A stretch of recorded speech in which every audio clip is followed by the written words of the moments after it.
America, as I used to say when we were young, you don't like it, leave it. But the day is coming. Descendants of enslaved Americans are going to receive cash payments.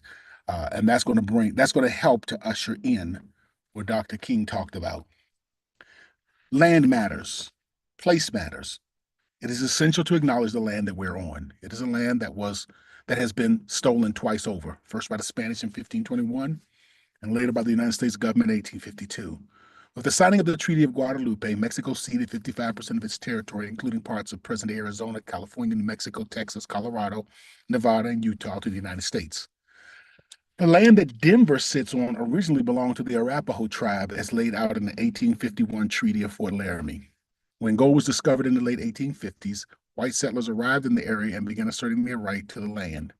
In 1864, the Sand Creek Massacre resulted in the deaths of hundreds of Arapaho and Cheyenne people, and soon after, these nations would be relocated out of Colorado. We acknowledge the Denver Task Force to Reimagine Policing and Public Safety assembles on land that was originally stewarded by indigenous people, and that we have a moral and spiritual obligation to right the historic wrongs that have been committed by local, state, and federal governments. Acknowledging that place matters is not forgetting the cultural, historical, environmental, social, and political context of the land that we are sitting on. Healing, reconciliations, and reparations matter. It is essential to acknowledge that the United States of America was established on the forced labor of Africans who were kidnapped and enslaved. After the end of slavery in 1865, local, state, and federal governments conspired through legislation and acts of terrorism to keep the people called Negroes, Blacks, and African Americans as a permanent underclass. We acknowledge that the Denver Task Force to Reimagine Policing and Public Safety and all Americans benefit in one way or another from the exploitation of Blacks for nearly 400 years in this nation. We further acknowledge that we have a moral and spiritual obligation to right the historic wrongs that have been committed by local, state, and federal governments. It is the desire of the task force to replace the system of white supremacy and oppression with a system of true justice in which everyone is treated fairly and those who need the most help get it. We'll take a moment of silence as we prepare to bring about justice.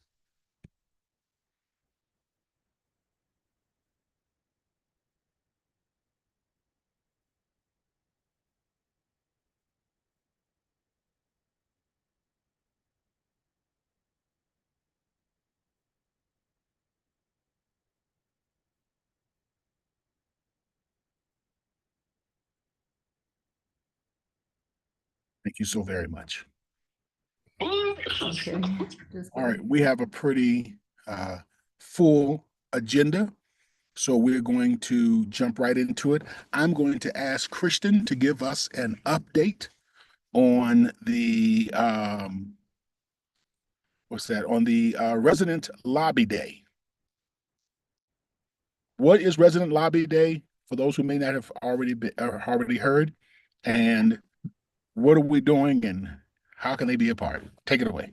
Oh my gosh, we're so excited. So we are planning with a huge coalition of organizations that engage at the city level. Some of them are just our community partners who are engaging with community and serving communities. Some are engaging more politically and policy minded at the city level with city council.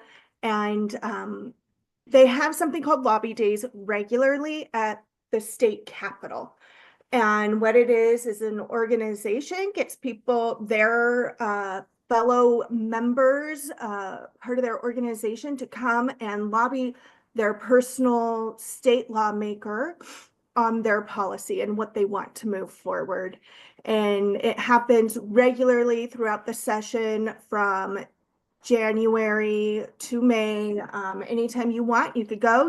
It's called lobbying because you literally sit on the lobby floor and pull your lawmakers out of the Great Hall to talk to them. And I was talking with some people and I'm like, why don't we ever do this engagement with our city council members? And so we started talking about what would that look like to bring a lobby day to city council. And it's a little hard because at the Capitol, all those state lawmakers have to go to that building to do their votes. And the only time all our city council members are in that building is for city council meetings. So, but we wanted to really break down what being, how laws are made, what the process is, and what our resident engagement can look like, and break down those barriers, because it can be a very intimidating process. If you haven't done it, you go into the city and county building. It's this huge ornate building. You have to go through those metal detectors. Until you meet your city council members and realize that they are just people and you are probably smarter than they are anyways. It could be a very intimidating process to go in. And so we really wanted to reduce those barriers and help increase engagement. So we're working with about 16, 17 different organizations. So sorry. 16 or 17 organizations to bring that resident lobby day to the city of Denver. It's going to be the morning of June 9th. We're going to first welcome people. We are going to break down how laws become law. We're going to break down this budgeting process, and then we're going to hear from some of our partner organizations and things they're working on. Have a working lunch, and then walk over to the city and county building, meet with our lawmakers, take a tour. So when people do choose to come to testify, it is a building that they have a lot of familiarity and comfort in, and take just that unknown away, because that's our house always. So super excited about it. It's the first time that we know of that anything like this has not just been done in the city of Denver. It's honestly the first time I think it's been done in the state, when I've talked to other people. So we already have other people who are so excited to bring the same model to other cities. We would love to have you all there. Here, I just put a YouTube link. Not that. Here, let me try that again. There it is. Here is a, should hopefully allow you to RSVP to the event. If it's the wrong link, let me know and I'll find it when I'm done talking. And it's just going to be fun, and please share it far and wide with all of your friends. And we're just really excited. Dr. Davis, did I miss anything? I felt really rambling. I really appreciate that. I wanted to just throw one thing in. Jess, I knew you before I actually had met you. One of the things when I became a member of the Ministerial Alliance under the leadership of Pastor Hughes, one of the things that stuck out was Pastor Hughes told me on more than one occasion how much he appreciated you, Jesse, for your advocacy to City Council. That you made it a point, and I'm not sure if you still do it, but I know for years, you and Chairman Saku, and I hope I'm pronouncing the gentleman's name correctly, that the two of you came and stood up to City Council every single Monday for years. I thought that was admirable. And the reason I bring this out is because I want you to speak in a second, Jessica. I want you to tell me how you got started doing that. But the reason I bring it out is because not everyone has the courage, and I don't want to say courage. Some people are more shy. You're just not a shy person, Jesse. Let's call it what it is. But some people are shy. Some people are a little more timid when it comes to public speaking and standing up, and it can be very intimidating. So I'm interested, Jesse, how did you get started doing that? And if you know how Chairman Saku got started, and tell me if I'm pronouncing his name correctly. If you know how he got started, I'm interested in hearing that story. Yes, so I got started after Trayvon Martin got killed. So I had moved back to Denver from Boulder. I ran into Chairman Sekou down in the 5 Points. We were protesting for Trayvon Martin. The police were harassing us back then, back in 2012, 2013. And he stood out. He stood up for us, the youth that were out there protesting. And he basically told the police to stop messing with his children. He didn't say it that nicely, but he basically was like, look, y'all need to leave our children alone. And from that day forward, he started teaching me the ropes on politics, and he's telling me to get involved with Denver City Council, because he was running for mayor at the time as well. He had just ran against Hancock, I call him Hancoon, but Hancock in 2011, and then he ran again in 2015. So between that time, we were going to the city council meetings. It's like, look, you want to get your voice heard, you want, get problems solved in the city, come with me down to the city council. You can speak your piece. And at the time, I was like, I don't want to be involved with politics. I don't want to talk to these people. These people don't want to hear nothing I have to say, right? So then he was like, just go down there with me, and if you don't like it, then you don't have to come back or whatever.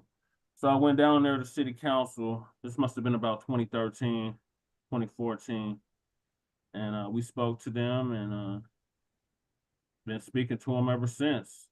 But back then, we used to do it in person because that was the only option we had, was to do it in person. There was no virtual option back then, so we had to do it in person, and we would show up in person every Monday at 4:30, 5 o'clock. And at that time, Ian Tafoya was working for the mayor's office, not the mayor's office, but the city council. He was city council secretary. That's how I ended up meeting him. And Chairman Sekou, he had been speaking already, I would say about 5 years prior to that at city council meetings. And he took me along, took me under his wing, and pretty much the rest is history. We are the reason why there's all them decorum rules, and you can't yield time, and you can basically blame us for that. You have to address the council as a whole, and all that. That's all that decorum came by way of me and Chairman Sekou. And yes, it's Sekou. He's one of the founders of the Denver Black Panther Party, along with Lauren Watson back in the 1960s. So, yeah. Thank you so much. I appreciate that. And the reason, as I shared, that I wanted you to give us that background of how you came into that space is because that's really what democracy looks like. It is when citizens say, I'm going to ask my city council member to do X, Y, and Z. And then the ask it starts with a ask, which goes to a request, which then goes to just a full out demand, which then goes to, okay, I got to get you out of there then if you're not going to do it. So I really appreciate your standing up, and we hope that this lobby day will inspire people. We're not, we don't expect it to inspire people to show up every single city council meeting for several years in a row, which I think is amazing. But we do hope that it will get people more engaged. That is our ultimate objective. So I want to encourage everyone on this call to invite someone that you know to be a part of this Denver resident lobby day. I'm going to drop in the chat right now two flyers, and one is in English, one is in Spanish, so you can download those. And please share them on your social media network and all the other places that you can think of. Excuse me. So I also want to ask you to do something real quick. Therese, I'm coming to you next, Therese. I want to ask each of you, please, can you go to our YouTube channel and subscribe? The task force has a YouTube channel. I put the link in the chat. I'm going to drop it in here, so it'll be at the bottom. Please just click on there and subscribe so we can get our subscriptions up and get more eyeballs on our channel. Facebook is telling us that we can know, that's not telling us, but Facebook is saying that they want that when you put a live on there, it's only going to stay on there for a while, and then they're going to automatically drop it. So they told us to download all of our videos. Kristen was so amazing. She got all of our videos from Facebook and transferred them over to YouTube. And so want to do kind of the same thing. I want to ask each of you to start subscribing to our YouTube channel. We want to direct traffic there. And we are currently streaming live on YouTube.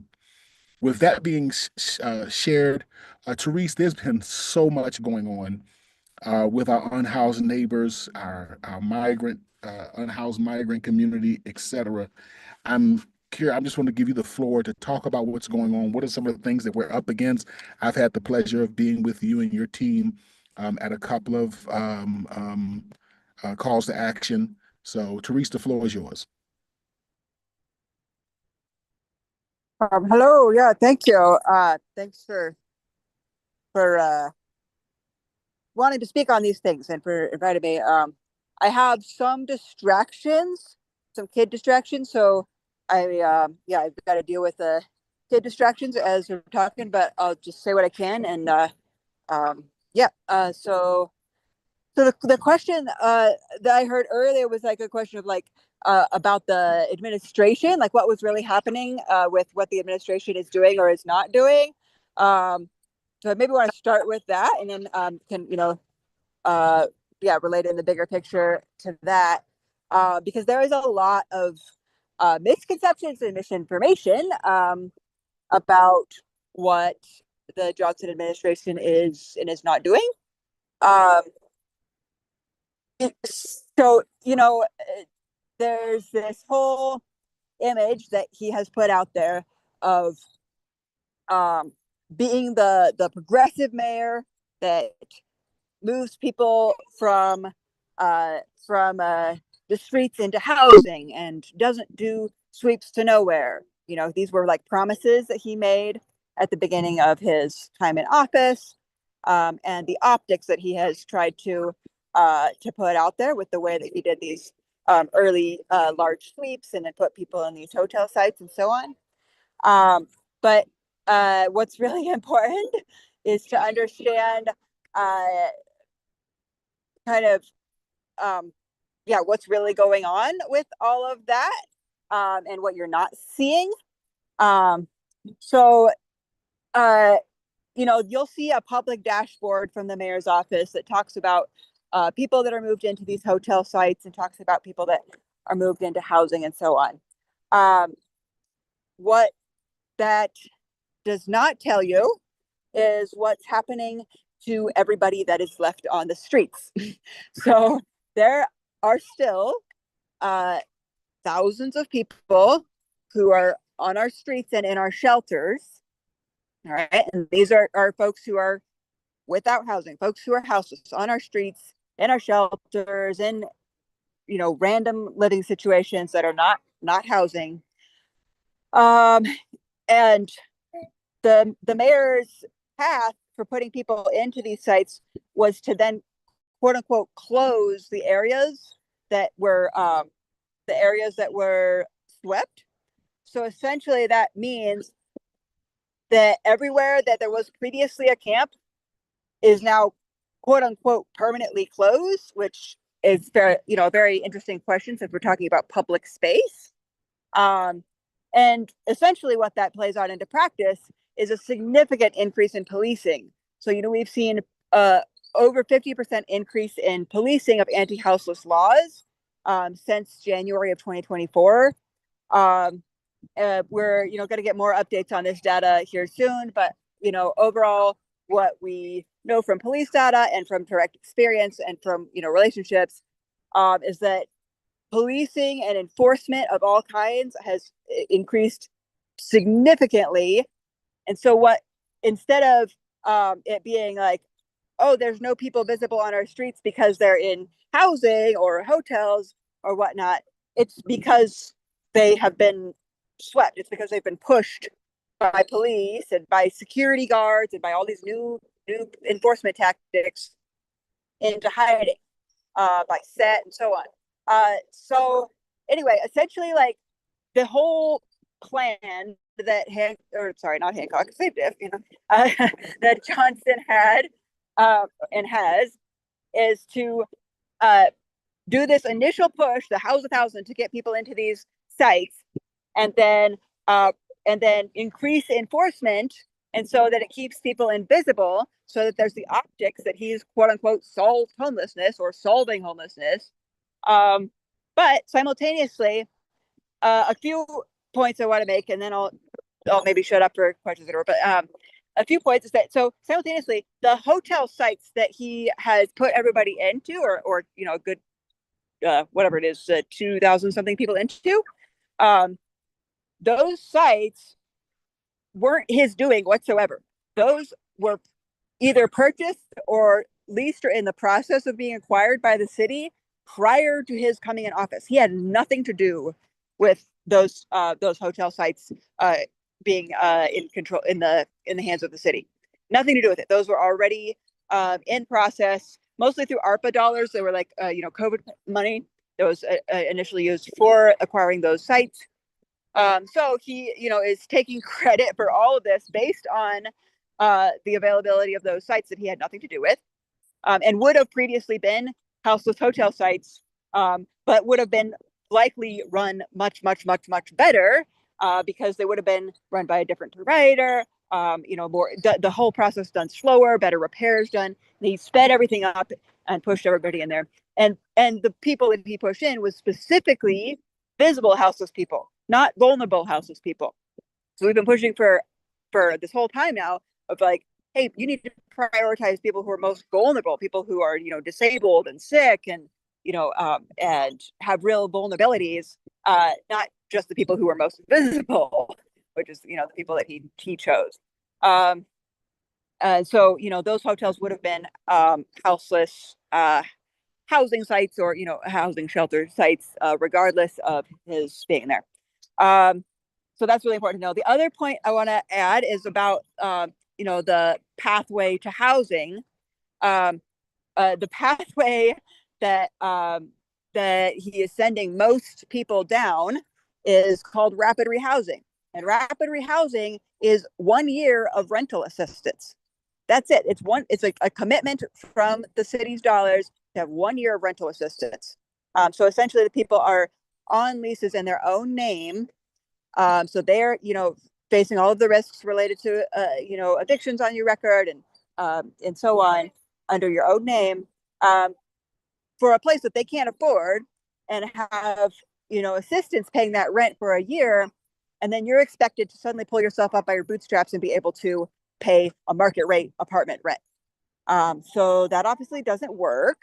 Data we have from other rapid rehousing situations shows that essentially, all right, just a second, I gotta pause. What's up? Okay, look around. All right. Okay, let's look around. All right. So all right, sorry, I might have some distractions in a second here, but yeah, so essentially, the rapid rehousing is a temporary situation. People are, going to be facing the streets, are actually starting to face the streets right now. The city is seeing that, and hopefully because of our pressure or whatever, realizing that there's going to be some really bad optics here very soon if they don't do something about it, because these people are, like headed back to the streets. And so now they are having to, rightly so, increase people's time, which is absolutely necessary because none of the people should be kicked back to the streets. But it utterly, an unsustainable system here in putting people in like constant unease and unsurety of like what's going to happen with their housing situation, since the funding is not there to continue the rapid rehousing continually. So that's a bunch of words on all of that, kind of like the mayor's plan shit. Can elaborate a whole bunch more on the housing details and all of it, but enforcement and stuff. But I'll leave it at that, and then also just add a couple of notes on the migrant situation.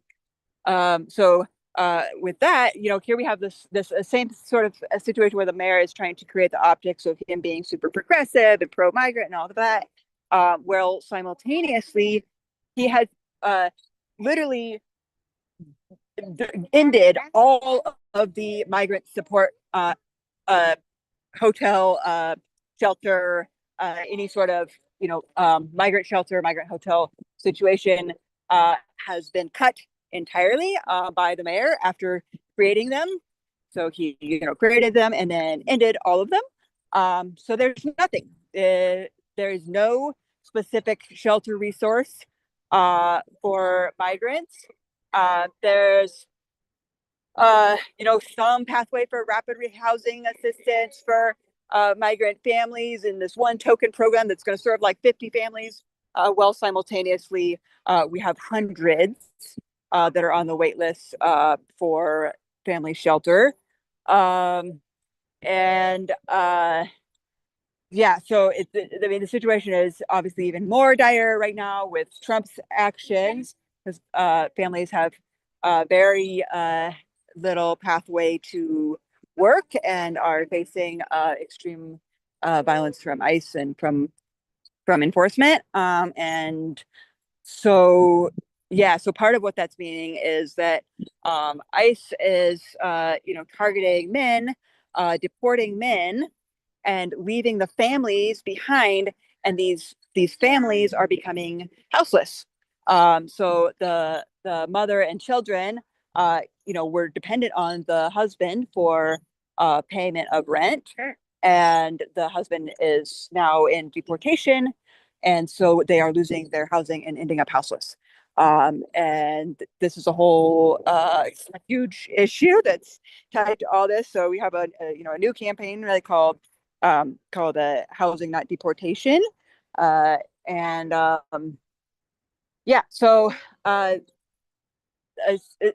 what this really means is that because all of these supports and services have been entirely cut by the mayor, is making the houseless situation even more dire, because these limited shelter and resources are having to go for a larger number of people, and the treatment in these shelter situations is really very scary and not accommodating to migrants in terms of a lot of violence and a lot of hate and so on that's going on. So yeah, I don't know if that's maybe a good stopping spot. Maybe I'll just stop there. All right, I see a hand was up, Brandy, and there may be others who have questions. Brandy, first of all, thank you very much, Therese, for sharing, and I know others will have questions as well. But Brandy, We're in the same room.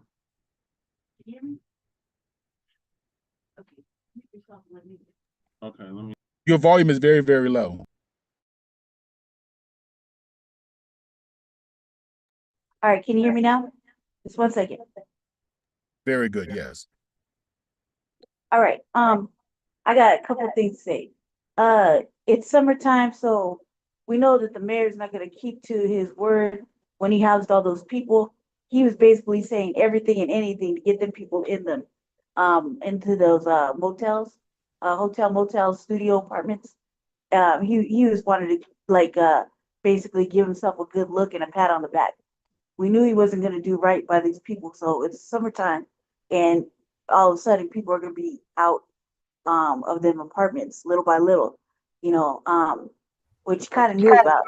The other thing is that did we find out what happened to the migrants he did house and he did push through on the fast track system, because they went into nice apartments over here in Aurora, and that's an actual fact.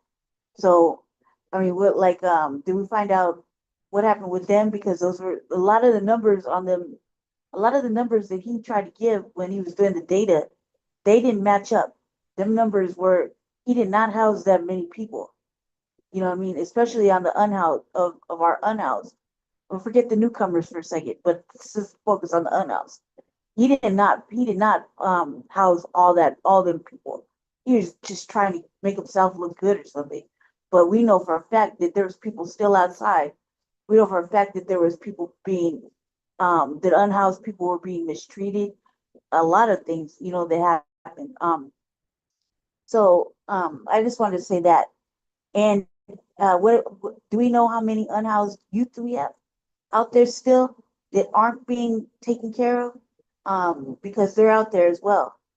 And not talking about the newcomers, talking about our young Black children that are outside still, teenagers, that aren't housed, or couch surfing, sleeping in hallways, that kind of thing. That's all I want to say.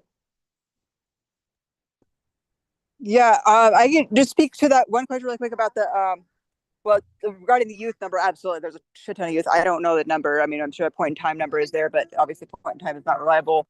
But yeah, there's a lot of youth, that's for sure. Yeah, and especially Black youth for sure. Regarding the question of what happened to migrants who did get housing. So there was a whole big hullabaloo, sounded all big and pretty from there, about he was supposed to provide housing assistance for like 800 migrant families or individuals. and you know, it's supposed to be like housing assistance and legal assistance and all this other stuff. So what was not really communicated to the public about that is that the sort of steps of requirement for that required that people have proof of income, which obviously when you don't have legal work, getting proof of income is a pretty big barrier. A lot of people do have work, but that is not the type of work that you can, you know, give sort of legal proof of. And they were requiring that for one of the, you know, steps for getting that housing assistance.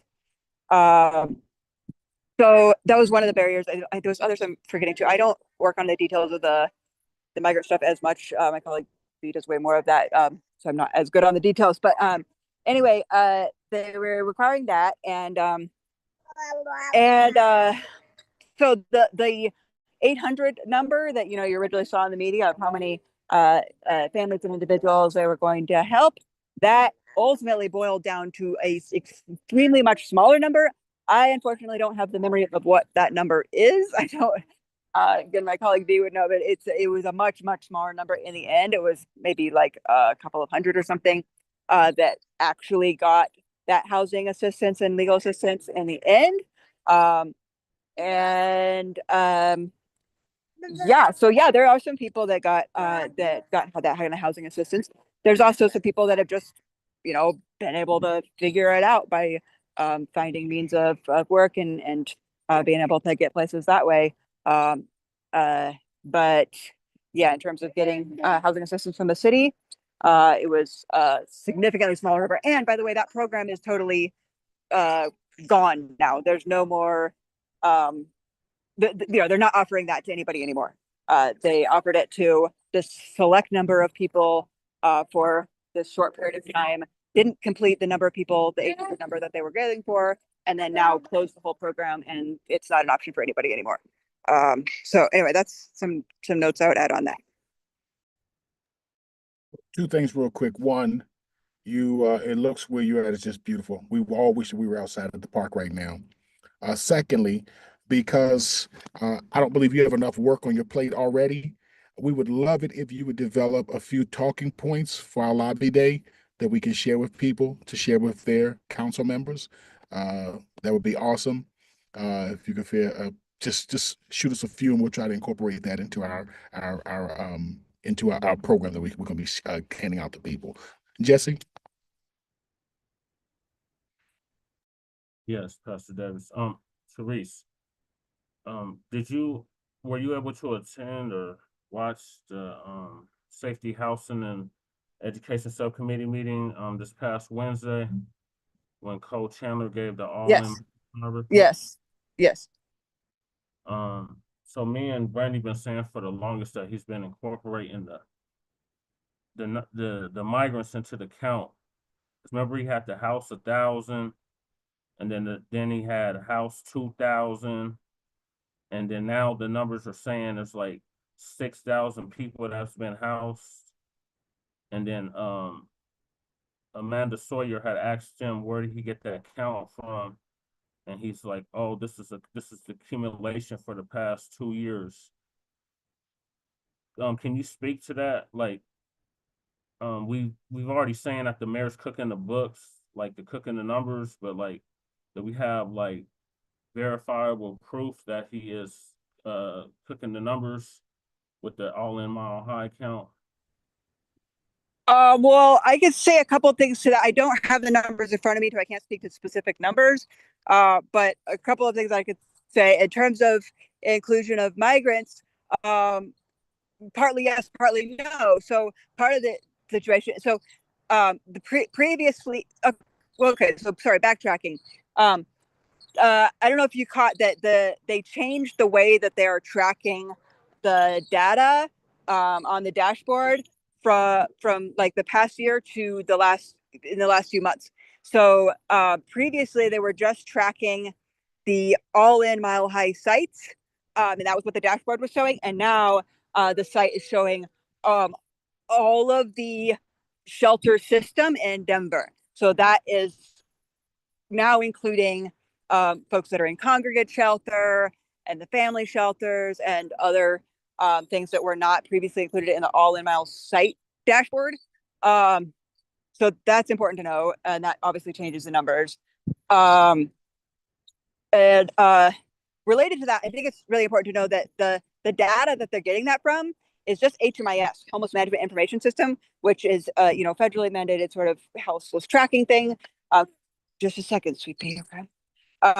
And it has been around forever. And so that it's nothing new, actually, what they're tracking there. That's actually just data that has been around for a long time. But anyway, so in terms of, previously migrants had separate shelters, supposedly, even though that wasn't always the case, but, and those were not included in the numbers. Now, all of those shelters have been gotten rid of. There's no specific migrant shelters. And so migrants are just pushed into the existing shelters. And so, yes, insofar as they are in existing shelters, migrant folks are also counted like anybody else in those shelter systems without any sort of distinction. However, in terms of the all-in Mile High sites, just a second, sweet pea. Okay, just a second. In terms of the all-in Mile High sites, like the hotels, the percentage is extremely low of how many of those folks are migrants. A couple, but very, very, very low.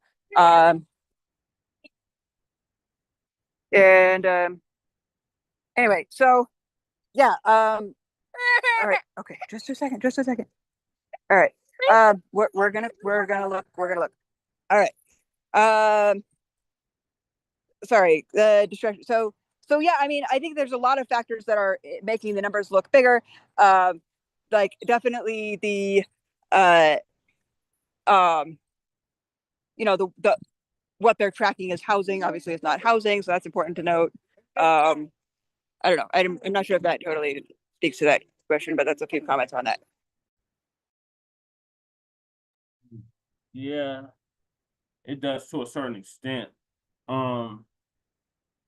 In addition to that, so you said that there's no more migrant shelters, so they're just incorporating everybody that's in the shelters into the count.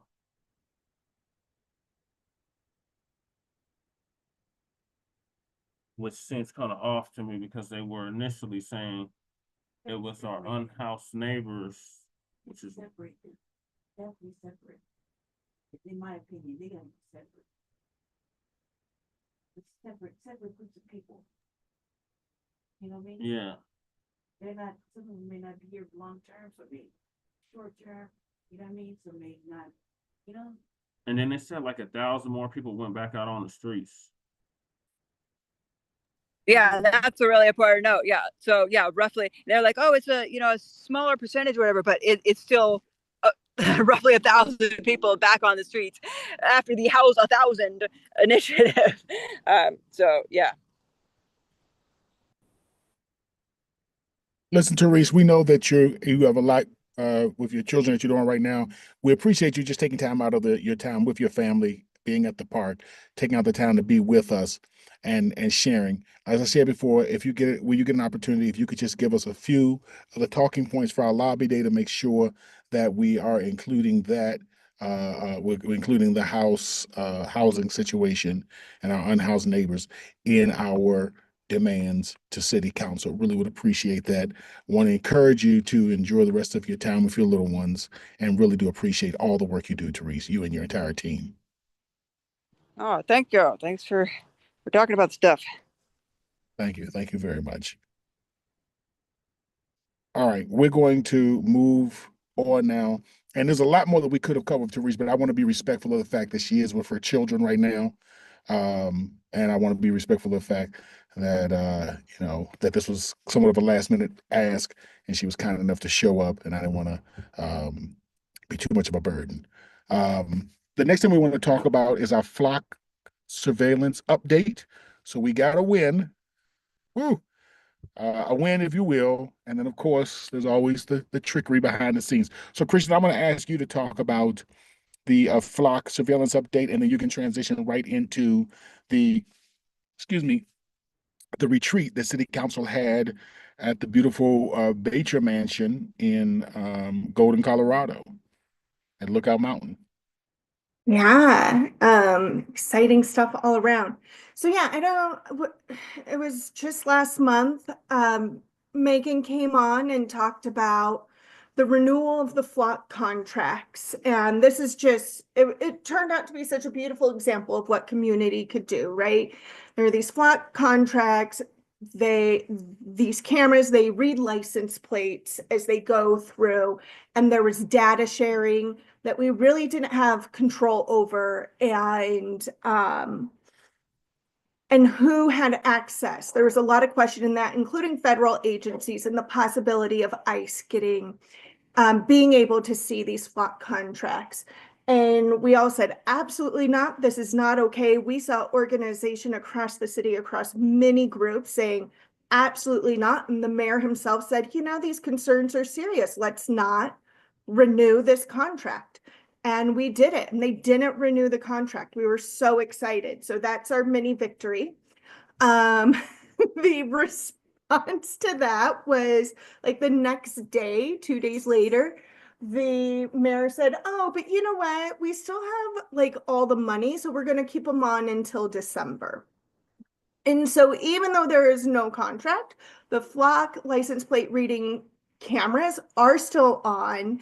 Then a week later, Mayor Johnston went out on Next with Kyle Clark and talked about how they were able to now keep all of their data private and only share it if they get a specific request.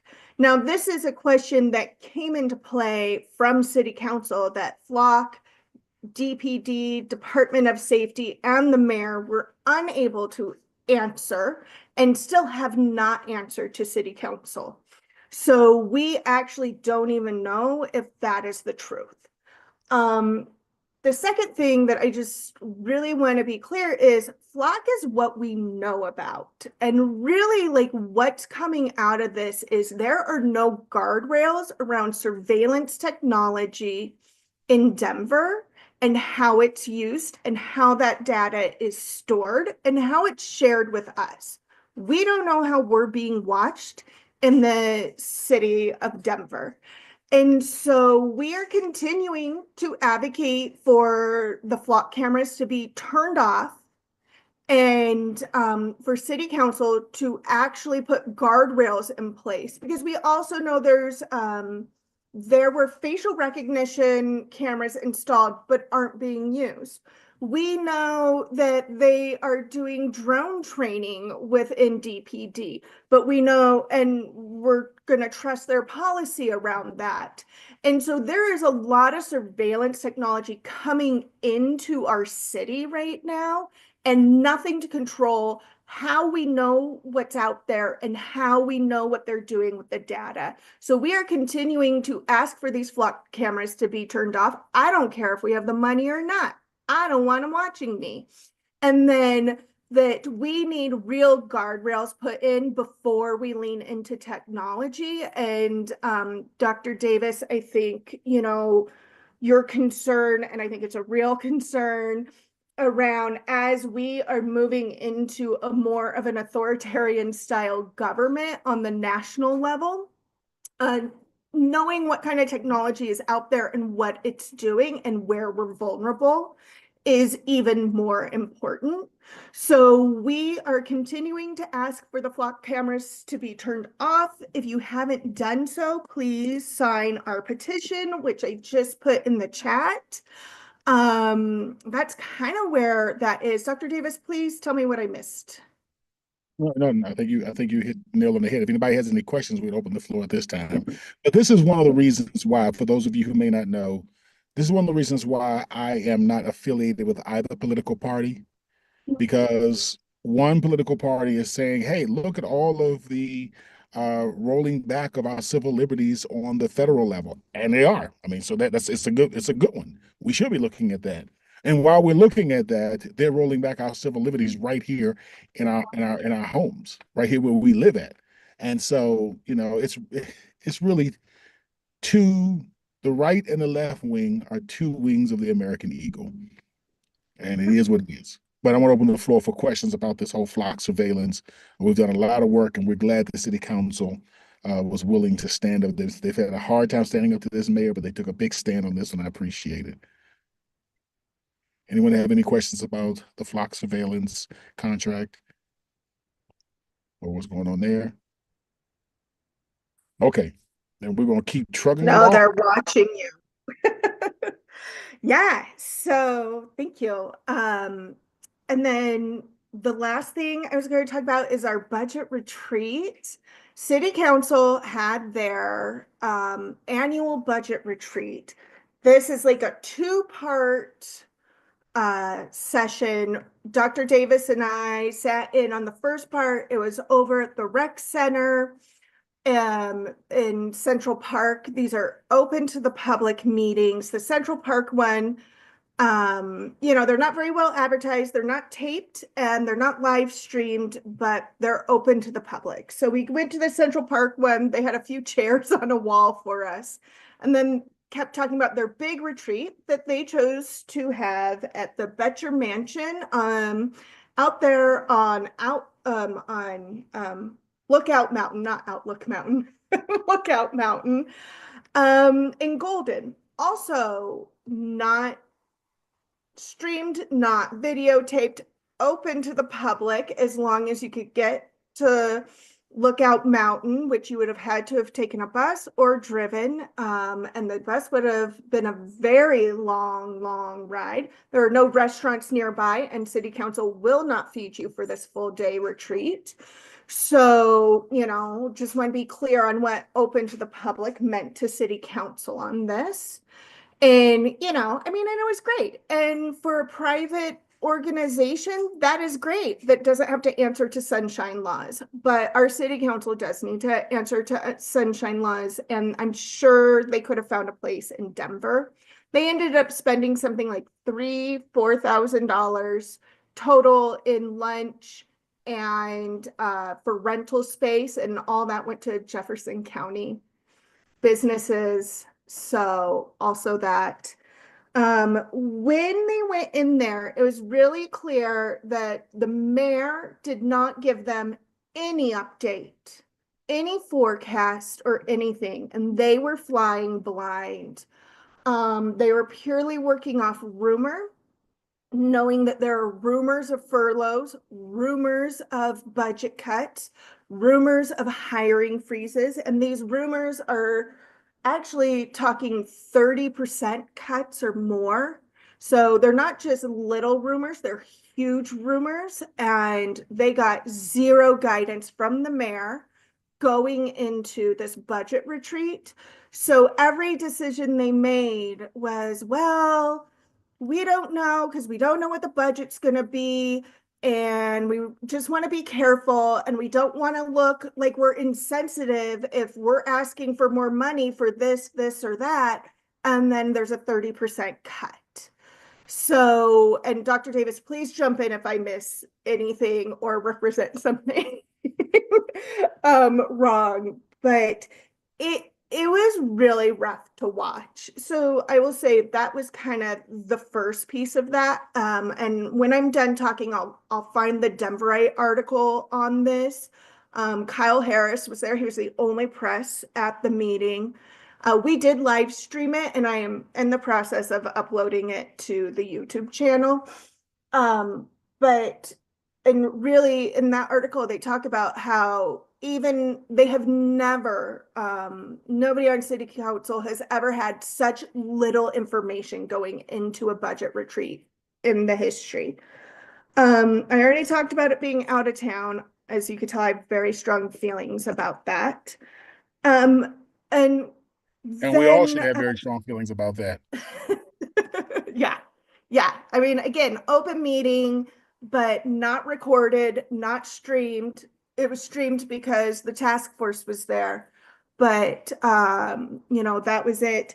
And then another piece that I just felt was really important is the woman who moderated it. She has been moderating these meetings for years, from my understanding, and she is not a neutral member.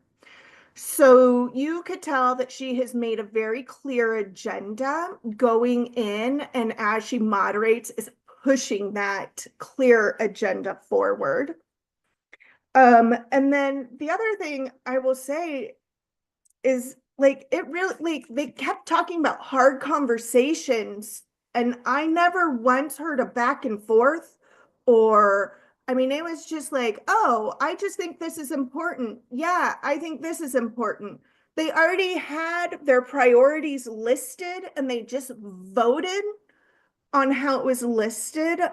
They didn't they have 20 points in each category to assign to different priorities, but actually didn't even explain to council that not just the points would be taken into consideration, but how many council members. So as they were voting, they didn't even understand how the votes were going to fully be tallied, which would definitely have informed certain council members how to move different. And you know, our 3 champions are still our 3 champions, and then we have some other people that come along on occasion. So does that feel like a good synopsis? So we're ready to go into questions, Dr. Davis? You're on mute. Yes, that's a very good synopsis. Dr. Calderon has her hand up, and if she promises to be nice to me, I'll recognize her. Well, I'll do my best, Dr. Davis. No, no, definitely props to you all who went up there and sat through that nonsense. You know, I had 2 years of it as chief of staff for Councilwoman Candy Sedabaca, and it was even worse than back then, from what I remember it to be. So a couple of things. One, who was the facilitator, Kristen? Do you remember? I have her name written down. Let me dig it up. Okay. So while I you're don't while remember you're her name off my head. yeah. All right. Well, while you're looking for that, I think that, you know, this group should push for, and this, you know, won't help us this year, but certainly for next year, a bill, well, through city council, and see if we can get buy-in, but that these meetings be televised or taped or streamed. It is absolutely ridiculous that they do it in this non-transparent manner. You know, every candidate who was then elected, and I recognize a lot had to do with Amanda Sandoval and her decision making as president, but they all ran on a transparency platform at some point, and this, you know, this is really, they're stewards of the city's money. So to do it in this manner, and to also have this conversation before they got a budget, and everyone just kind of like, I don't know, and just in terms of, and I'm oversimplifying, but not having facts to deal with, right? This is, a budget should never be on rumor. So that's one thing. I think that we should take action on pushing for these be televised, and that they also be held in Denver proper. Let's see, the other thing is, you know, the budget, and I think you all have been saying, and those who've been working on the budget documents and helping to break those down, we all know it's going to be bad. And the problem is we just don't know how bad. And I think we also need to be ready to mobilize if the things that are most important to us get cut. Because another victory that we had as a coalition, we put out through Women Uprising, through TOCA, Reimagining Policing, was opposing the mayor's appointees 30 to 40% salary increases. There was such backlash, and we were part of that. We worked with Councilwoman Parody's office as well, just to make sure that we had the most accurate information about those raises. But then the mayor backed off of that. So there is power in community voice, and I think we need to be very strong and very adamant if some of these cuts come at the expense of community. So, if he's thinking he can give raises to people and then backs off of that, we know that he can make other modifications with community organization and critique and criticism and mobilization. So we need to be prepared for that. So those are just 2 action steps that I would pose. Again, that bill, bringing it forward, that budget process is fully transparent. Second, that we be prepared to mobilize, because there will be much in here that we will not like. So those are my points. Thank you so much. This is a picture of the lady. I blew up our Facebook feed, but she looks, it's just the same lady. Elizabeth You remember? Warren. Say that again, Christian. Elizabeth Suarez is her name. Oh, don't get me started with her. Oh, That should be picture. another ask of, yeah, she is not neutral at all. But I don't think it's wise to have the same person doing it every year anyway, just period. Number one, there are a lot of other minority organizations that can provide this facilitation. And so to just allow one person, it just doesn't make any sense. And even if she had been a minority, it would make sense to let just one minority to do it. So I think that we need to spread the love. She's not the only person in Denver that has the skill set to do this. I think each of us on this call can probably name about 3 or 4 people off the top of our head who have the skill set and the qualifications to facilitate something of this nature. With that being said, once you do something for a long time, even if our very first time that she was neutral, she's now not. The good news is, and Sean, I see your hands. I'm gonna come to you in a second, Jesse. But the good news that we have going for us is with this lobby day, and the one reason we wanted to be at this retreat is so that we can see what the format is. So now we can begin to be very strategic about utilizing lobby days and utilizing these retreats to go in and to make sure that our priorities are on the table as well. So rather than just watching what City Council does, we need to be more proactive in the budgeting processes moving forward. So this just so y'all know what our strategy was, this meeting here was for us to learn, to observe, and to see what it looks like, so we can now go the next time and have our demands ready. Not when we walk in the door, but long before we even get to the door. Yeah. And we can have of pushing that. Can I add on to that really quick, Dr. Yes, Davis? please. And And then I'll go to LaShawn. and Lisa, thank you so much for your comments. And we were there. I do want to give credit. CCJRC was there with us. So it wasn't just us. There are 2 whole organizations sitting there watching it. And we are going to write a joint letter in response to what we observed at that city council meeting. And I love the asks that you so clearly put in there, Dr. Calderon. And then the other part that I do want to remind us all, because I'm just so excited about, is our auditor is auditing the budget process this year. And so as we are building these experiences, we get to take what the auditor is going to take and really have a powerful ask as we come in, because there's no way Auditor O'Brien is coming out from the budgeting experience saying this is awesome. So, we know we're going to have a lot of power and momentum once the auditor report on that comes out. So, Jesse, sorry, go ahead. To echo everything Lisa said, I was gonna ask who the facilitator was too. I agree with what Lisa said. All these people that ran for office, they said that they were gonna be transparent, and this is clearly not a transparent meeting at all. I think that was some sneaky, underhanded stuff. And shout out to you and Pastor Davis for going there and recording what you could. But yeah, there's nothing transparent about this. So let's keep that in mind. Budget processing is going to start here shortly. So we need to get our budget proposals in before they start hashing it out. Like Lisa said, this is going to be a really bad budget season coming up. So we want to get our requests in as soon as possible. That's all I would add to the conversation, to the strategies and suggestions.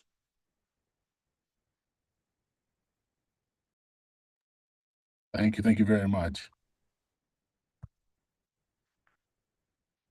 Anyone else around the city budgeting? And we're giving you information and updates, but I guess I should have table set at the beginning. We also want to hear feedback, you know, because we have some ideas in our mind, but this is a community initiative. So please help us to think about what's more strategic, what's a better way, what are we missing? And if you have something from some previous conversations, if you want to go back to Flock, or if you want to go back to the lobby day or whatever it is, or back to our unhoused conversation, you know, whatever it is, we want to hear what we're missing, what we could possibly be doing better, where we're just completely dropping the ball. You know, these are honest conversations.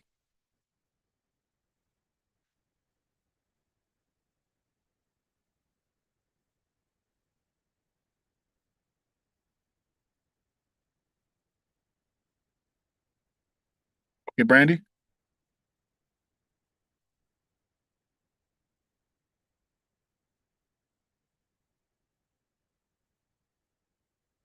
Okay, can you hear me now? Yes, we can hear you. Um, I personally, I personally I'd like to see them spend not one red cent for the rest of the year. I mean, I feel like they're spending, they're spending money on all the wrong stuff, you know, as per usual. And they don't do the work of the people. They're just doing the work of the mayor. And the more he gets away with, um, the more we have to catch up to. I feel like, when in reality, maybe we should focus on getting some people fired. You know, are removed from their positions as so close to the mayor. Like, for example, who is it? The redhead dude, Cole Chandler. Yeah. As for a few people, you know, few people need to be removed. Because they came from the previous administration. They were doing a, a messed up job there. I almost cussed.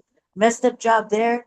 During the last administration, they're doing a similar, if not bang up more worse job now, and they get away with it. They have some sort of protections from them. Um, and I think that, you know, if they're not really adhering to, they'll do whatever get the auditor off their butt, but they're not doing it for the people.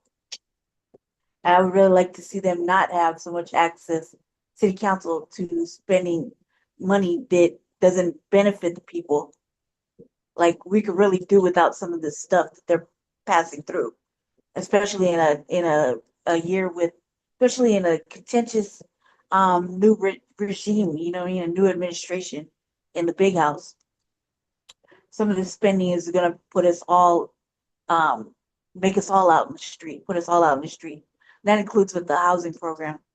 You know, they don't have enough vouchers. They don't have enough to house people, which is ridiculous.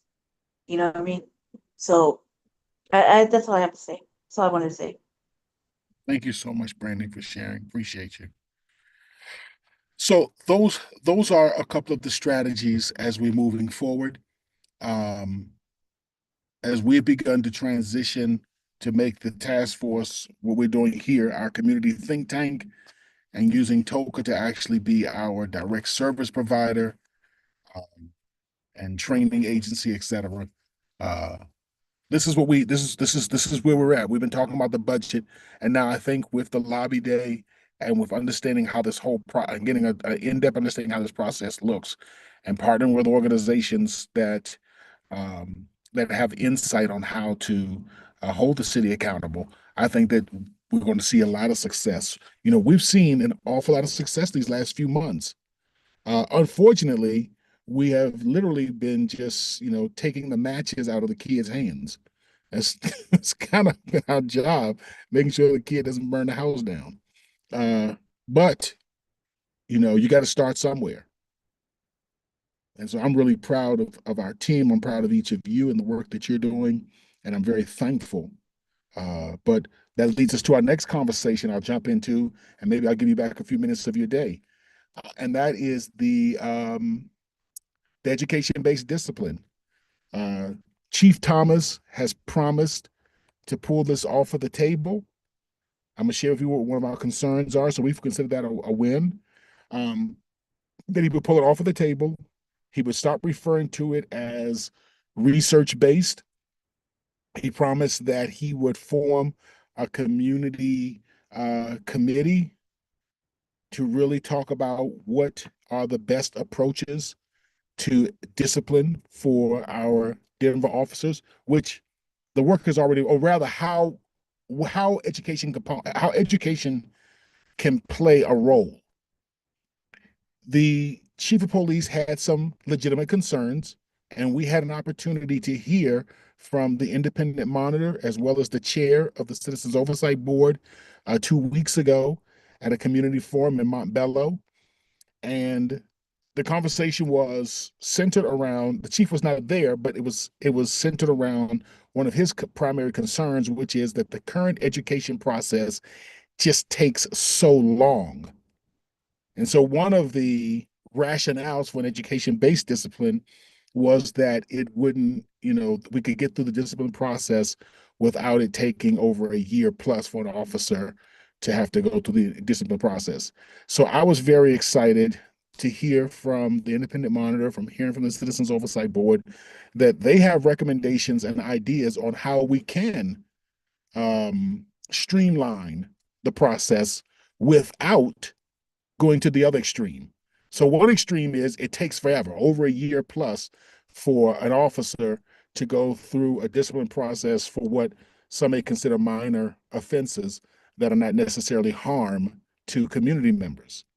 And so how do we go from that to something that's a little more expeditious while at the same time not making a joke of discipline by basically allowing officers to write a report or read a book after doing harm to members of the community? So we had a great forum with the chief. We had a great forum with the independent monitor and the Citizens Oversight Board.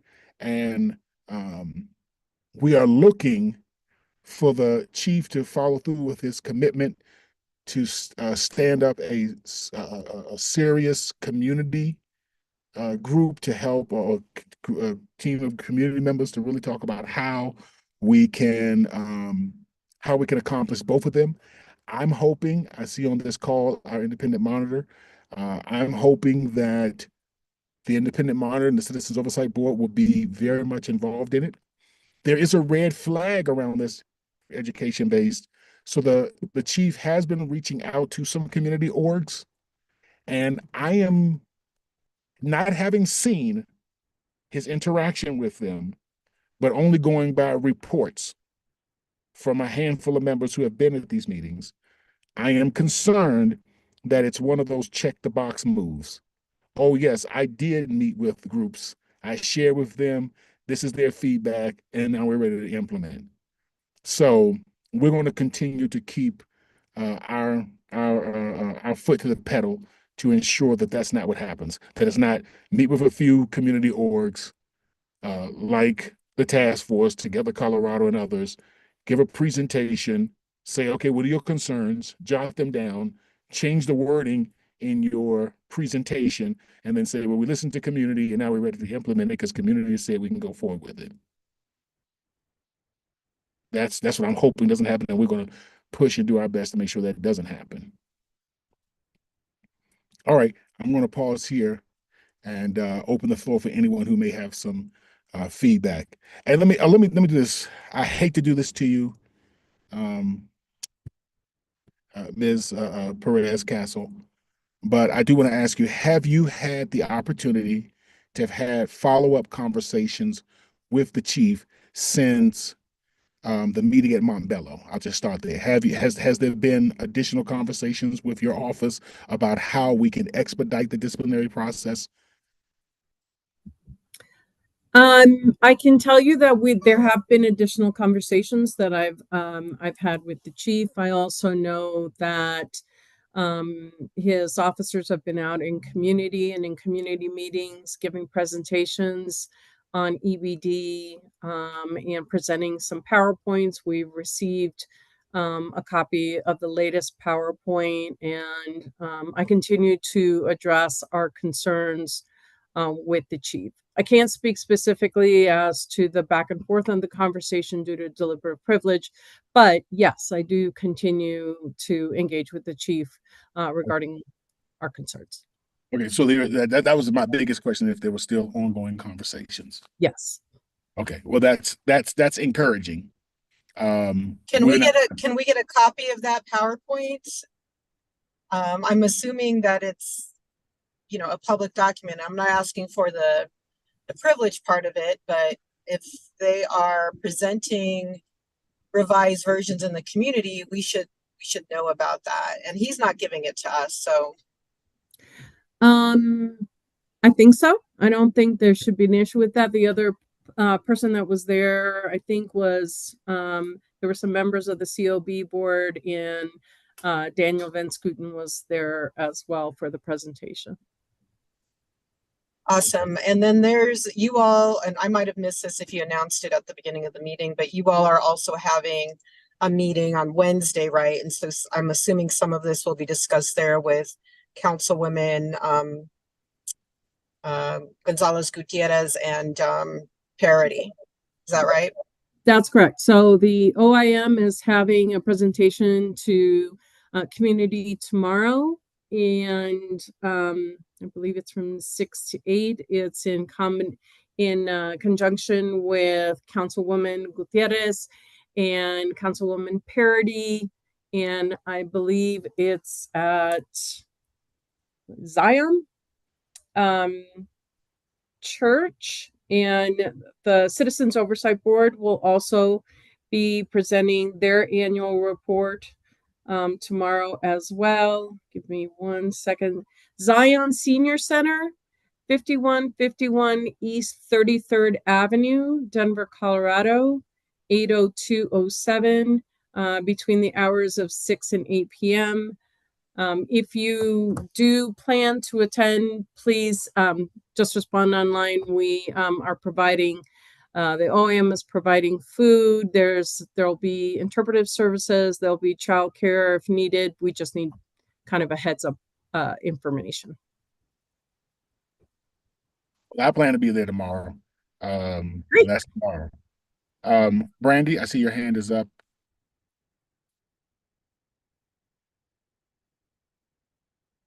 All right, real quick, sorry about the echo.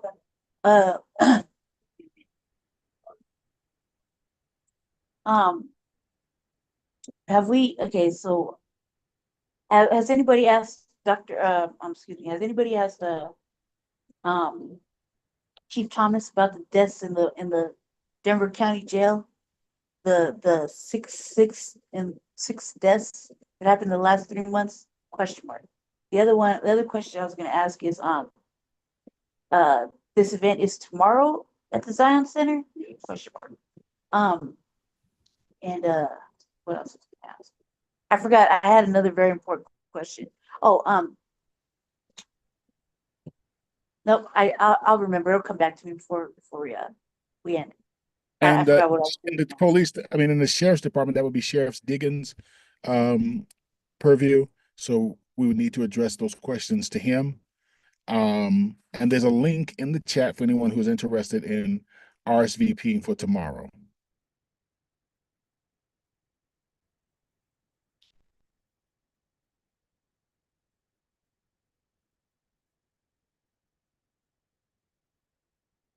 Any other questions?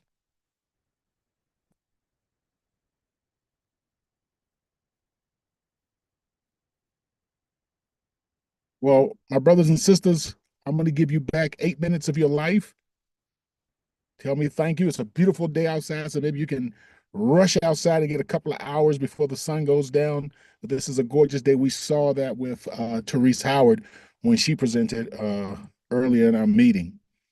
I want to just simply say I think we're making some tremendous progress. I know it seems like a lot of doom and gloom because there really is a lot going on. We know that what goes on the national level has a profound impact at the local level, but we got enough foolishness going on the local level that that can keep us tied up before we even get to the national level. So it doesn't help that we have tomfoolery going on both levels. So with that being said, let's just keep our vigilance and thank you so much. If no, oh, there were some announcements, community updates. Go ahead. Lastly, so we're gonna give you back 5 minutes because we gotta do the community updates. Christian, you want to take away some community updates?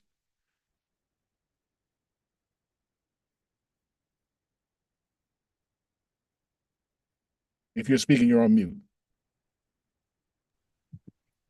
Okay, I'm gonna be super quick. The first one is just kind of to keep you in the loop. We are actually getting ready to host our first ever fundraiser. So we're super excited as Transforming Our Community Alliance and the Denver Task Force. It is going to be in August, so y'all got time. And we're gonna do it kind of gearing it around having fun and really focusing on mutual aid. And, we know that, as Dr. Davis was just saying, it's easy to see the doom and gloom, but we also know mutual aid and community is how we're going to get out of this. So we are really going to focus on that mutual aid to lift up and forward. Follow our YouTube channel is on there. Just kind of letting you all know, Nor, and why am I forgetting her first name? Natalie, with Fly Fully Liberated Youth, has broken out and is doing her own consulting and therapy, or for us and people in community. So wanted to help that. And then any additional updates from you all that you want to share, now is the time.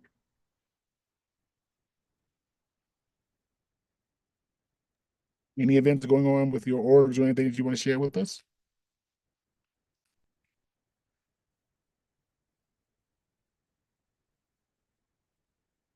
All right. Well, thank you all so very much. You get 5 minutes of your life back. I promised you 8, but I can only give you 5. Sorry about that. All right, y'all take care now. Have a great day. You too, Pastor Davis. Dr. Davis, thank you. Everybody have a good weekend. Happy Memorial Day weekend. Same. Thank you. Hope to see you tomorrow. Yes.